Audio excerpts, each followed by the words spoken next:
Hello and welcome to another My Tunes podcast, right here with me, Marc Tyley. Marc Tyley, the nation station, Manx Radio. This week, my Tunes guest has a lot of hats, and all of them jolly fine. How about this then? Director of Civil Aviation, wonderful photographer, and brilliant saxophone player, or if you like, saxophonist. Simon Williams, welcome to My Tunes. Thank you very much indeed. That's very kind. And those are just three of the hats. Yeah, well, I suppose I've lived my life with grand passions, and I think one of the things I've learned is that life's about phases, and so I've done a flying phase, I did a rugby phase, I've done my motorcycle and heavy rock phase, and I'm into fly fishing and bonsai and all sorts of other things as well. So, yeah, I try and fill life to the full, really, because it's for living. Now, can we start with a bit of serious stuff? Director of Civil Aviation. Yeah. Is that what got you across here? It is, yeah. I mean, I've been coming to the island for a long time. I absolutely love the place. I mean, I first came here as a spotty youth on a Kawasaki 750 for the TT, but I came here to do this job on the 1st of October 2014. I was headhunted to compete for the job, so it's a natural competition to fight for a job that I really love. I was flying 767s for British Airways at the time, and I thought really that was going to be me until I retired. But when the job came up, I was really excited by all sorts of aspects of it. It is a serious job, and the things that I'm accountable for are very serious. But I would want to add also, and those that know me well know this already, that I don't take myself seriously. I take my work seriously, but that's where I draw the line. Let's just keep it there for a moment. Yeah, of so course. what is the role, your role as Director of Civil Aviation? You're not in charge of the airport. Someone else does that. No, so recently joined is Gary Cobb, and we're delighted to see him here. He's the airport director, and so he sits within DOI, and they are the airport operator. My role as Director of Civil Aviation is one of safety regulator, actually. So I'm accountable for quite a broad spectrum of things. Really important that right from the outset I highlight the fact that I'm working, and I'm blessed to be alongside a fabulous team of people who just work so hard. They are very dedicated, they're very knowledgeable, their technical skills are superb. So I couldn't do that without them. But to answer your question, I'm accountable for the safety regulation on the Isle of Man. So that is the airport operation, aviation security, the airspace over the Isle of Man itself, and air traffic service provision. And also I'm accountable for the safe and efficient running of the mic register, the aircraft register as well. So there's a huge amount there. It's a fascinating job. I never stop learning. But again, I'll reiterate, I'm blessed to be working with a wonderful group of people who I couldn't do it without. We're going to talk about your flying, and we're going to talk about photography, and we're going to talk about saxophones and lots more in the coming days. But I've got to get into this first track. I think it's safe to say we won't have it all on the transmission date, but what we will do is put it all onto the podcast at the end of the week. And what has driven you towards Miles Davis? I've always loved jazz, and this is where my ex-military friends and others will start teasing me with the fast show, sort of nice, all that sort of stuff. Yeah. I first started listening to jazz probably around about the age of 8 or 9, I guess. My dad had bought me an old Philips radio tape player, and I used to go to sleep listening to people like Art Tatum and others. The album Kind of Blue by Miles Davis is a seminal album, and the 1950s, particularly sort of 52 to 57, produced some just extraordinary pieces of work by some hugely talented people. And so it's not just Miles Davis, but it's Cannonball Adderley and other people like that as well. So, yeah, So What is just a great tune. And if I was thrown onto that mythical desert island and I was only allowed to take one CD, then it would be Kind of Blue.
Director of Civil Aviation, Simon Williams, is my MyTunes guest this week. We touched on it. It's a huge job. We touched on it yesterday, but you also told us about being an airline pilot for British Airways. But before that, were you taking the Queen's shilling, sir?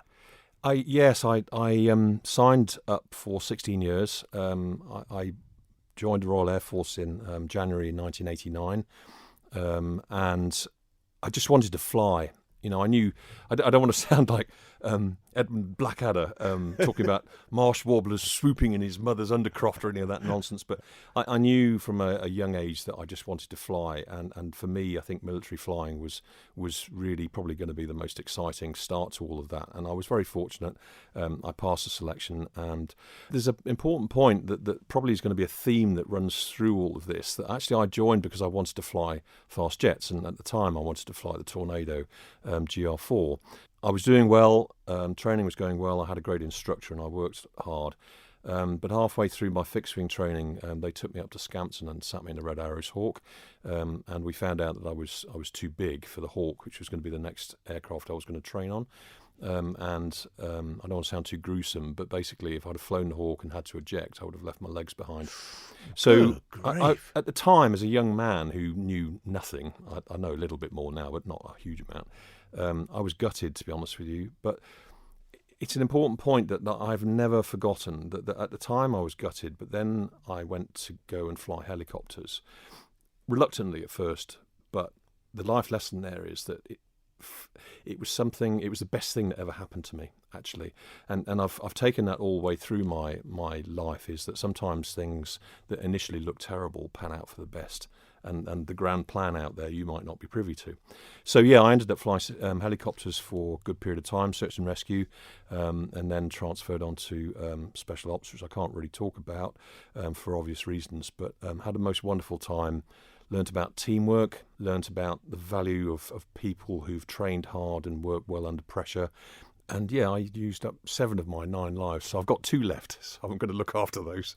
So special ops, we can't talk about it, but I'm assuming you got told be there in about 8 minutes, or that sort of timeline. We spend a lot of time on standby, and Yes. we spend a lot of time training, and then probably at the time you least expected it, you then had to go and do stuff. Do things. Yeah. Yes. But I mean, that was similar to, so my first 2 tours were on search and rescue, and you know, you'd do a 24-hour shift, you'd be at the flight, you know, you'd have a crew of 4 in total, and then you'd have maybe 6 to 8 engineers with a shift boss who'd look after the aircraft. You'd have 2 Sea Kings on shift for 24 hours, and you never know what's going to come next. And usually, I mean, I'm looking out the window now. When the weather's like this, that's usually when the phone goes from the Rescue Coordination Centre, and you know, you just have to go and do whatever you have to do. On a personal note, for you sitting in the cockpit of a helicopter or an aeroplane, where do you feel more vulnerable? It's an interesting question, really. I mean, I was quite. It took me a couple of years to get into flying helicopters, having spent so much time doing fixed-wing training initially in the Air Force. And I suppose I did feel vulnerable, but you soon learn to trust the machine, and you soon learn to trust the people around you. And that's where, you know, not only through flying and search and rescue and on Pumas afterwards, you learn the value of teamwork. And if you're working really closely with a very capable group of people, that helps offset any fear or worries that you might have. The second part of my career, the risks were different, and you flew and acted accordingly. So a lot of stuff at night at 50 feet, and yeah, all those sorts of things. So I mean, everything about flying is about mitigating risk, and training so that your natural fears are sort of not diminished completely, because that keeps you sharp, but your response is a constructive one, and you're most likely to be able to deal with the situation effectively. Fascinating. Today's music choice, quite different from yesterday. Well, it's a quote. I'm probably going to misquote it, but I like it because it really answers a lot of questions for me now that I'm sort of 56. Times Like These by the Foo Fighters. So, you know, I've done my I'm immortal sort of 20-year-old thing. I rode sports motorcycles for 15 years, got away with it thankfully, and used to listen to a lot of rock music. I used to listen to Metallica when I was going off to play rugby because it got me in the right frame of mind. And from charging about on the rugby pitch, I earned my nickname Moose, which some people still call me. The Foo Fighters are a particular band for me. Everyone has their sort of go-to band. Dave Grohl and sadly he's just passed, Taylor Hawkins. I mean, they're just an extraordinary group of people. The music that they've made over their 8 or 9 albums has stayed with me throughout my life, and truly music has sustained me, like I'm sure it does other people, at some very difficult times. You know, life can be challenging for everyone, and that's where I get to with this quote is music washes the dust of everyday life from your feet. You know, and times like these, if you listen to the lyrics, they're very poignant, actually. They're very poignant, and it's talking about rejuvenation. It's talking about being set back. It's talking about dusting yourself off and going again, you know.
like these you learn to love again.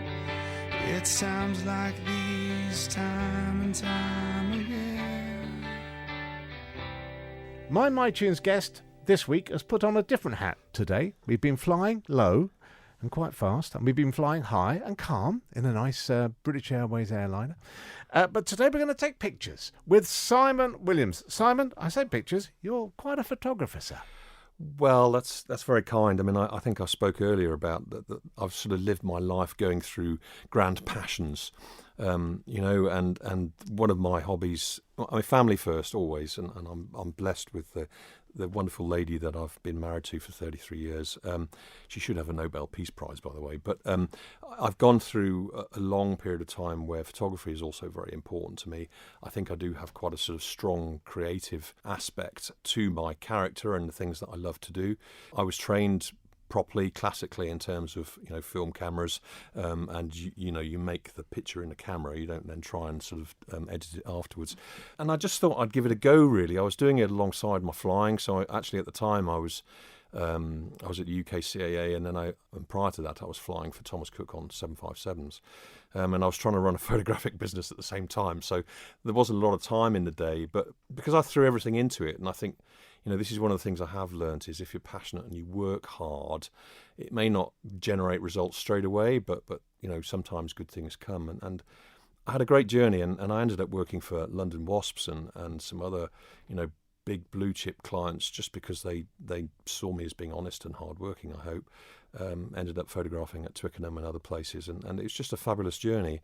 I stopped my business when I became Director of Civil Aviation, because obviously I try and behave personally and professionally with integrity, and I didn't want a conflict of interest. So I'm a hobbyist now, but actually in terms of landscape photography, amongst other things, the Isle of Man is just an extraordinary place. So when I get a chance, I go out with my cameras and take photos of this beautiful island of ours. Certainly the weather is... I remember being told about the weather. I got here and they said, well, Mark, if you don't like it, wait 20 minutes, something else will come along. You can get several seasons in a day, can't you? Yeah, I mean, yes, you can, and it's reminiscent of the Falkland Islands. And when I did 4 tours of duty down in the Falkland Islands as a helicopter pilot, and actually what you just said is true, but you could have 4 seasons in the space of an hour. And the South Atlantic is an extraordinary place. It really is, and quite frightening, to be honest with you. But yeah, some of the weather you get down there is really extreme.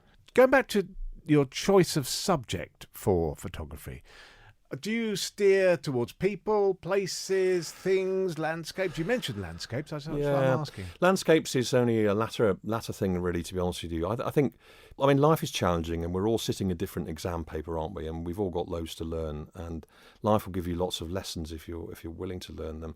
But I've always found that people, I think, make the most fascinating subjects. And one of the things I used to really particularly enjoy about BA in particular was the destinations, because on the 767 fleet we used to go to some really interesting places.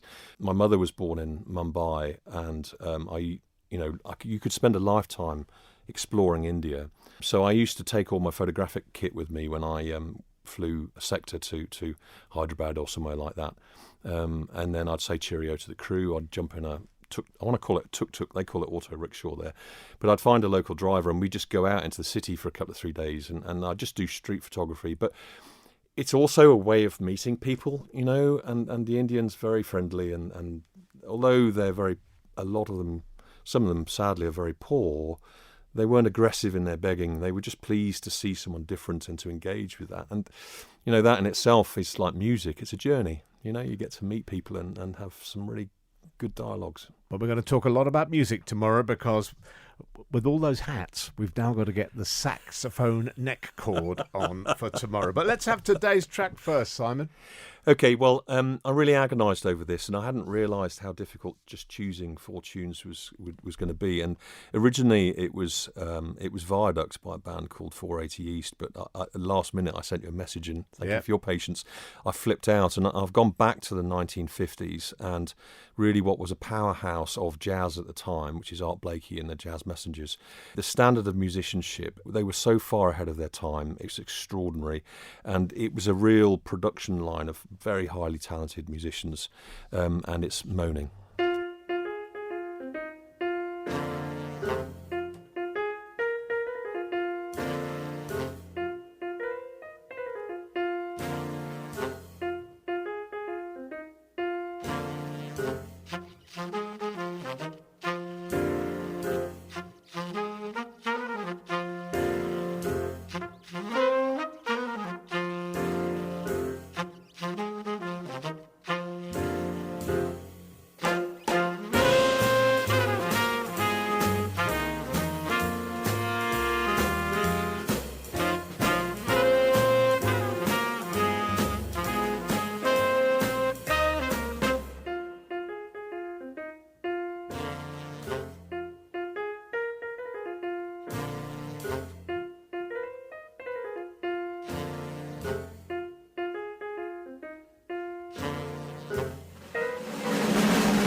finally, on this week's My Tunes, I get my guest to get his saxophone going. Well, metaphorically speaking, because we've talked about all sorts of things, Simon Williams, but so many people across this island will have seen you play your saxophone, whether it be at the jazz festival recently or other gigs. You're an accomplished saxophonist. Honestly, there's far too many strings on that bow. I think I realised maybe I should be going by the name Mr. Ben, actually, for those that remember that cartoon Yes. character.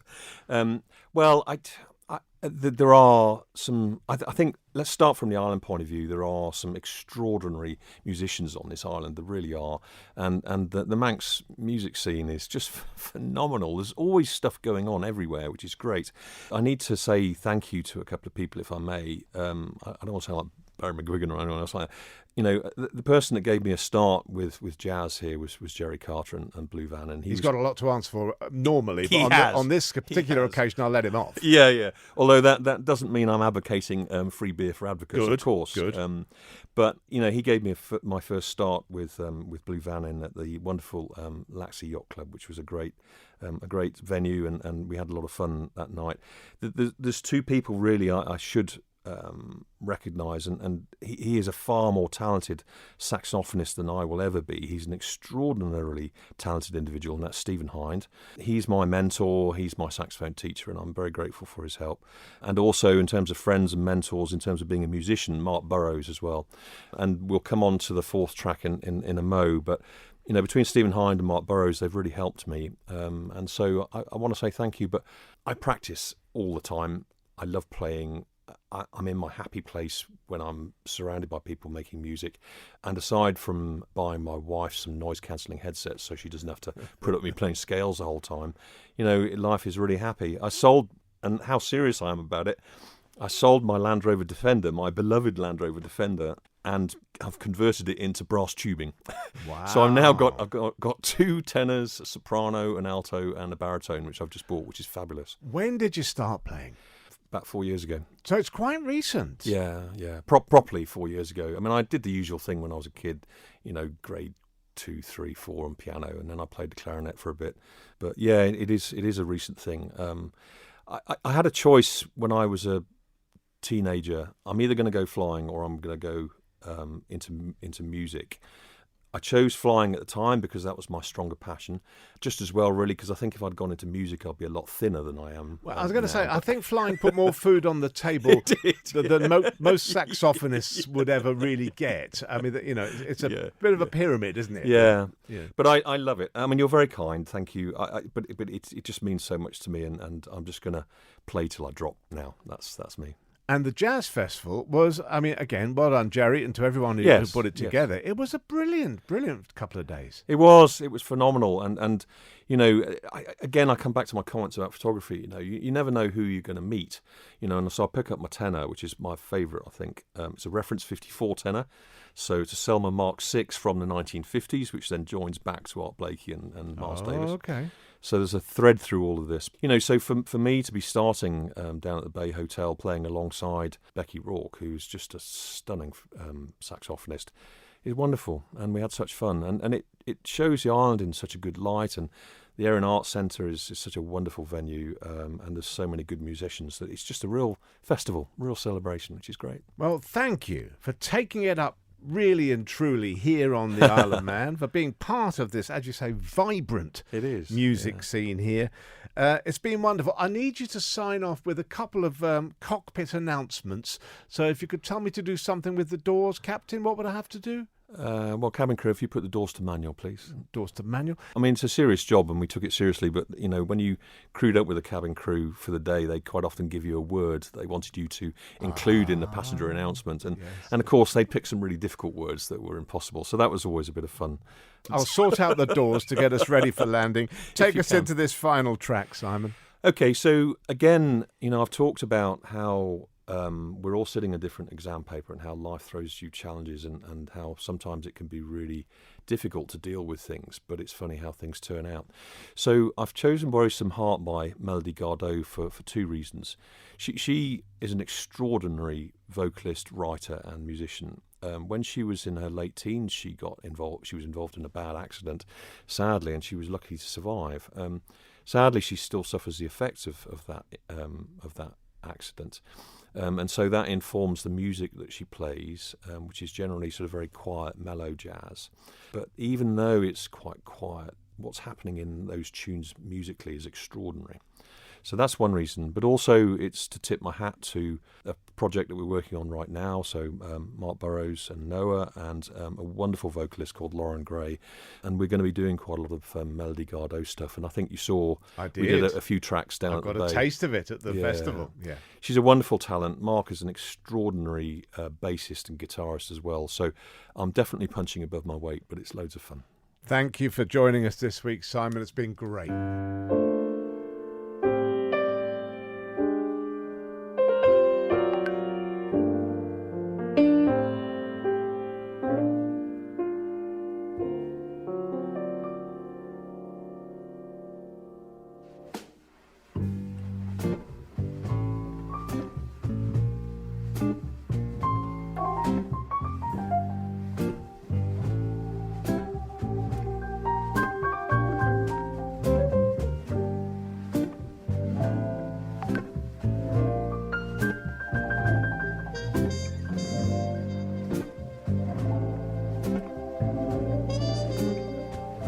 I need a hand with my worrisome heart.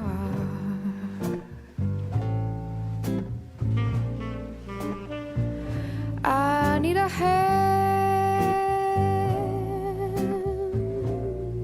with my worrisome heart.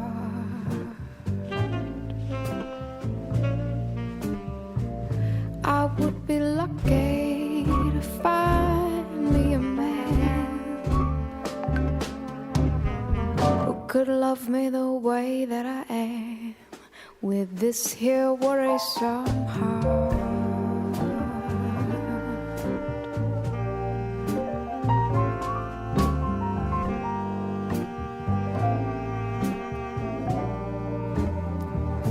I need a break from my troubling ways. I need a break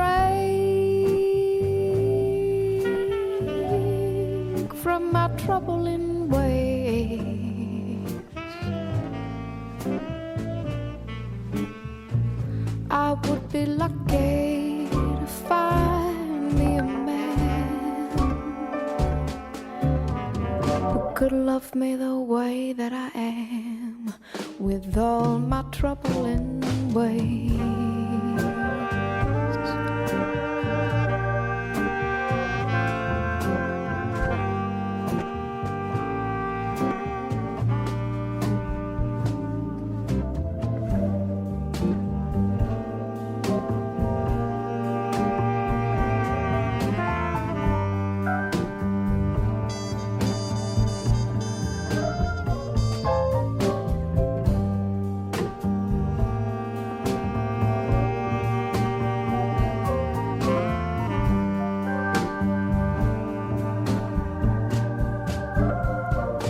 I need a man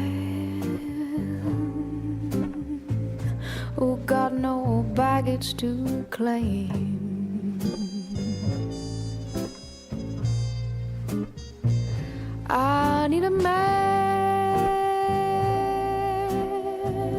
who got no baggage to claim.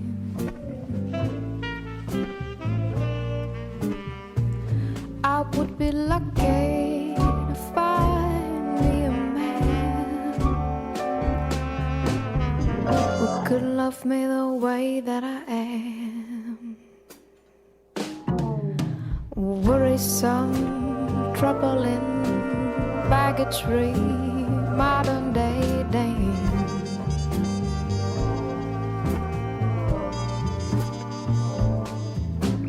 Worrisome, troubling, baggage-free, modern-day dame. Ain't nobody the same. Thank you, Simon Williams. What a great week and what fabulous choices. And don't forget, by the way, if jazz is your thing, join Chris and Howard Kane Saturday nights at 9 and you won't be disappointed. I'm Marc Tyley. Join me if you can for the morning show, 9:30 to 12, Monday to Friday, and keep coming back here for more podcasts of all shapes and sizes.